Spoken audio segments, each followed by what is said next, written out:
মানুষ লবণ থেকে এত তাড়াতাড়ি কোটিপতি কিভাবে হয়ে যায়? চলুন জেনে নেওয়া যাক। 1. তন্ত্রশাস্ত্রে বলা হয়েছে যে লবণ নেতিবাচক শক্তিকে ধ্বংস করে এবং ইতিবাচক শক্তিকে নিজের দিকে আকর্ষণ করে। এমনকি প্রচুর লোক বশীকরণের জন্য লবণ ব্যবহার করে। তন্ত্রশাস্ত্র অনুসারে কিছু নিয়ম মেনে লবণ ব্যবহার করা হলে তা আপনাকে রাতারাতি ধনী করে তুলতে পারে। 2. জ্যোতিষশাস্ত্র অনুসারে লবণকে চাঁদ এবং শুক্রের প্রতিনিধি হিসাবে বিবেচনা করা হয়।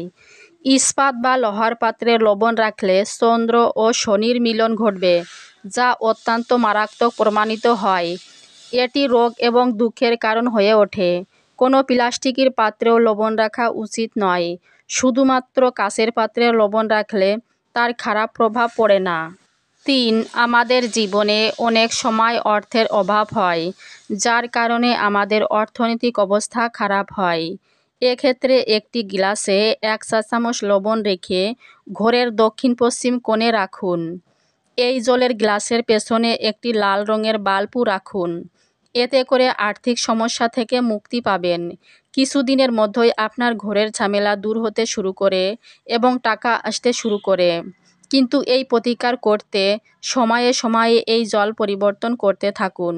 এছাড়াও রবিবার এবং মঙ্গলবার এই প্রতিকার করুন, তবেই এই ফল পাবেন। 4.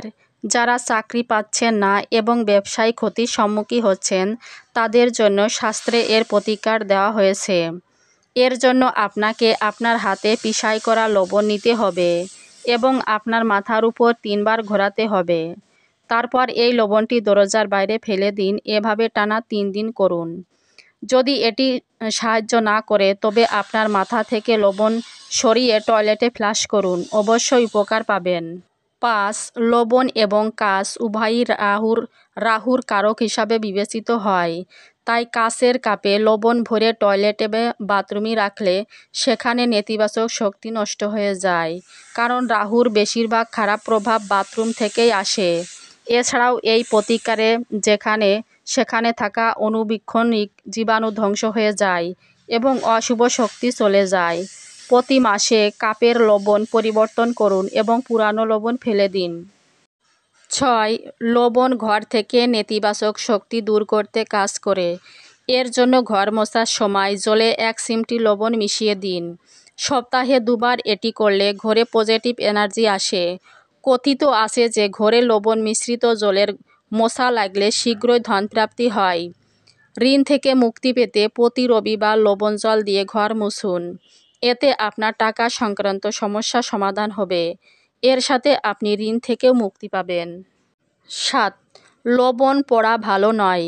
বুলগেরিয়া, ইউক্রেন এবং রোমানিয়ার মতো দেশগুলোতে একটি দুর্ভাগ্য এবং অশান্তির চিহ্ন হিসাবে বিবেচিত হয়। এমনকি আমাদের ধর্মীয় শাস্ত্রেও এর পতন অশুভ বলে বিবেচিত হয়েছে। লবণ পড়া চন্দ্র ও শুক্র উভয়ই দুর্বল করে। 8. সোজা হাতে কখনোই নুন নেওয়া উচিত নয়। বলা হয়ে থাকে সোজা হাতে লবণ নিলে মানুষের সাথে ঝগড়া হয়। রাতে ঘুমানোর আগে লবণ জল দিয়ে হাত পা ধুয়ে ভালো ঘুম হয়। এর পাশাপাশি রাহু কেতুর উপদ্রব কমে। দারিদ্রতা দূর করতে এবং উন্নতি পেতে তন্ত্রশাস্ত্রে লবণের টোটকা খুবই কার্যকর বলে মনে করা হয়। এই জন্যই কাঁচের কাপে লবণ ভরে তাতে 4-5টি লবঙ্গ রেখে দিন। এতে করে ঘরের লক্ষ্মী মায়ের কৃপা থাকে এবং টাকা দিনরাত দ্বিগুণ হয়। 9. অনেক সময় কোনো কারণ ছাড়াই মনের মধ্যে অস্থিরতা দেখা দেয়। এর ফলে ব্যক্তি মানসিক উদ্বেগ ও চাপে নিমগ্ন হয়ে পড়ে। এই অবস্থায় আপনার এক হাতের মুঠিতে লবণ নিন এবং এটি 7 বার নিজের উপর ঘুরিয়ে নিন। এরপর ওয়াশ মেশিনে ঢেলে কিছুক্ষণ জল ঝরতে দিন। অস্থিরতা কিছুক্ষণের মধ্যেই পুরোপুরি চলে যাবে। 10. স্বামী স্ত্রীর মধ্যে প্রায়ই ঝগড়া হয় বা ঘরে উত্তেজনা থাকে, তাহলে লবণের এই টোটকাটি ট্রাই করুন। একটি কাঁচের বাটি বা গ্লাসে গোটা লবণ রাখুন এবং আপনার শোবার ঘরের কোণে এটি রেখে ঘুমান। এতে স্বামী স্ত্রীর মধ্যে ভালোবাসা বাড়ে। 11. আপনি যদি একজন ব্যক্তিকে পছন্দ না করেন তবে তার লবণ খাবেন না।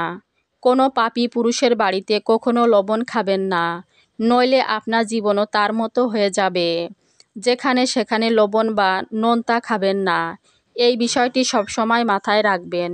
বাধ্য হয়ে বা চাপে কারুর লবণ খাবেন না।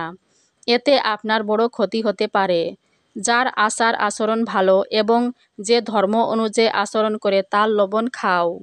12 সপ্তাহে একবার যদি শিশুদের জলে 1 চিমটি লবণ দিয়ে স্নান করানো হয়, তাহলে তাদের খারাপ নজর লাগবে না। এর একটি বৈজ্ঞানিক কারণও রয়েছে, যাতে তারা এনার্জি সংক্রান্ত কোনো রোগে আক্রান্ত না হয়।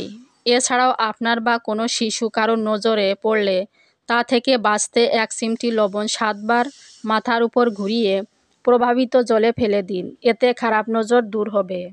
13 কেউ যদি দীর্ঘ অসুখে ভুগে থাকেন, তাহলে তার মাথার কাছে কাচের পাত্রে লবণ রাখুন। 1 সপ্তাহ পর সেই লবণ পরিবর্তন করে আবার রাখুন। ধীরে ধীরে স্বাস্থ্যের উন্নতি হতে শুরু করবে। এই প্রতিকারের সাথে সাথে চিকিৎসার পরামর্শ নিতে থাকুন। বন্ধুরা, তথ্যটি ভালো লাগলে ভিডিওটি লাইক দিয়ে চ্যানেলটি সাবস্ক্রাইব করে রাখুন। ভিডিওটি দেখার জন্য অসংখ্য অসংখ্য ধন্যবাদ। ভালো থাকবেন, সুস্থ থাকবেন।